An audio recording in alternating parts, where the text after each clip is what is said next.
Comment un joueur peut passer d'une future star de la Première Ligue à être rejeté et détesté par les plus grands clubs de l'Angleterre? Voici l'histoire de Alejandro Garnacho et comment ses propres qualités se sont retournées contre lui pour presque ruiner sa carrière à seulement 21 ans.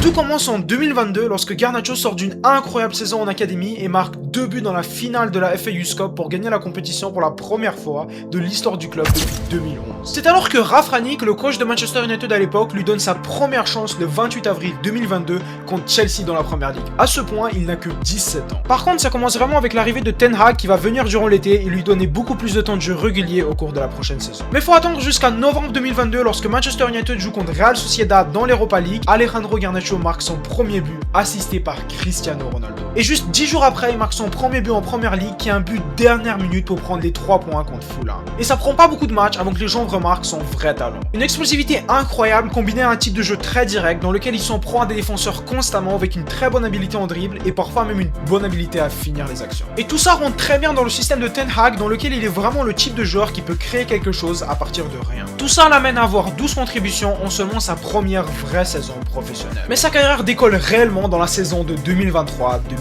Et ça commence par son habileté à marquer constamment des buts très importants et sauver son équipe à plusieurs reprises. Un doublé contre Aston Villa pour faire revenir United d'une défaite de 2-0 à une victoire de 3-2. Un doublé contre Chelsea à Stamford Bridge. Une bicyclette contre Everton qui a propulsé son nom dans tous les médias et qui a gagné le prix Puskas. Et un but contre Manchester City dans une victoire en finale de la FA Cup. Et tous ces moments peuvent paraître incroyables, mais il y a déjà un problème qui apparaît derrière ça. Et c'est le fait que Garnacho devient un joueur de moment. Ça veut dire qu'une fois par mois, il peut marquer des buts incroyables, sauver son équipe, mais le reste de match, il peut délivrer des performances médiocres et disparaître complètement. Il finit la saison avec 10 buts et 7 passes décisives en 50 matchs, ce qui est quand même correct pour un joueur de son niveau. Mais les problèmes en arrière-plan continuent à s'accumuler pour lui. Il a des posts Twitter qui critiquent les décisions de Ten Hag, ce qui l'oblige à s'excuser quelques jours après, et des problèmes majeurs apparaissent dans son style de jeu. Les fans de Manchester United le critiquent constamment de tirer trop rapidement, forcer des dribbles, manquer des passes dans les phases finales des actions, ne pas calmer le jeu quand United a déjà l'avantage dans le match, et en général de jouer trop sur lui-même et ne pas jouer avec l'équipe. Ce qui fait que les qualités qu'on a mentionnées juste avant finissent par se tourner contre lui-même. Et les vrais problèmes commencent avec le changement d'entraîneur et l'arrivée de Ruben Amorim en 2024. Pour commencer, le système préféré d'Amorim, le 3-4-2-1, ne va pas du tout pour Garnacho. Le système est très structuré et discipliné et ne laisse pas Garnacho jouer dans sa position préférée d'ailier. Garnacho doit soit apprendre à jouer wingback défensif, ça veut dire savoir défendre, faire des allers-retours et centrer le ballon, ou de jouer numéro 10, donc créer des actions pour l'équipe et jouer avec le buteur. Mais aucun de ces rôles correspond naturellement à son style actuel de jeu. Garnacho préfère rester au large, très près de la ligne, prendre des défenseurs en 1v1 et avoir une chance de rentrer à l'intérieur et de tirer. Et les problèmes d'ego qu'on a remarqué la saison dernière ne font que continuer. Dans un match en Europa League contre Victoria Plzen, Alejandro Garnacho fait exprès de ne pas écouter les consignes de Ruben Amorim et rentre sur le terrain. Dans la finale d'Europa League où United perd contre Tottenham, Alejandro Garnacho est visiblement furieux que Amorim lui a donné juste quelques minutes vers la fin du match. Et à plusieurs reprises durant la saison, il démontre très visiblement des réactions de mécontentement, souvent en rapport avec l'entraîneur. Ça ne change pas le fait que statistiquement c'est sa meilleure saison avec 22 contributions, mais sa relation avec l'entraîneur est complètement ruinée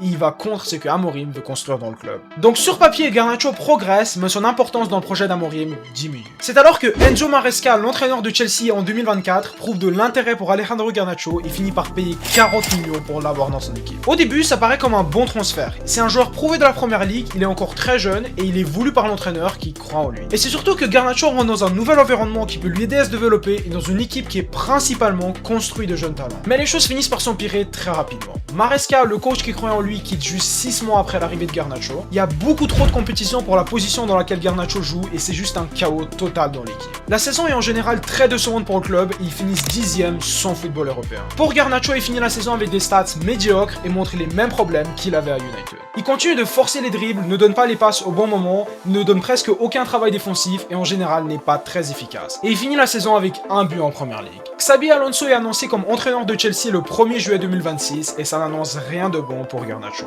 L'Argentin n'est juste pas dans ses plans vu que lui aussi il joue un système de wingback qu'on a vu à Bayer Leverkusen, il veut de joueurs très disciplinés sans ballon. Ça nous ramène à aujourd'hui où Alejandro Garnacho est prêté à Aston Villa avec une obligation d'achat. Mais malgré ces 2 dernières années très difficiles, pas tout est terminé pour lui. Il n'a que 21 ans donc il peut encore revenir, surtout que Aston Villa est peut-être finalement le bon environnement pour lui avec un bon entraîneur et moins de pression que dans ses derniers clubs. Même si quand on regarde ses premiers matchs en pré-saison avec Aston Villa, ça paraît déjà décevant.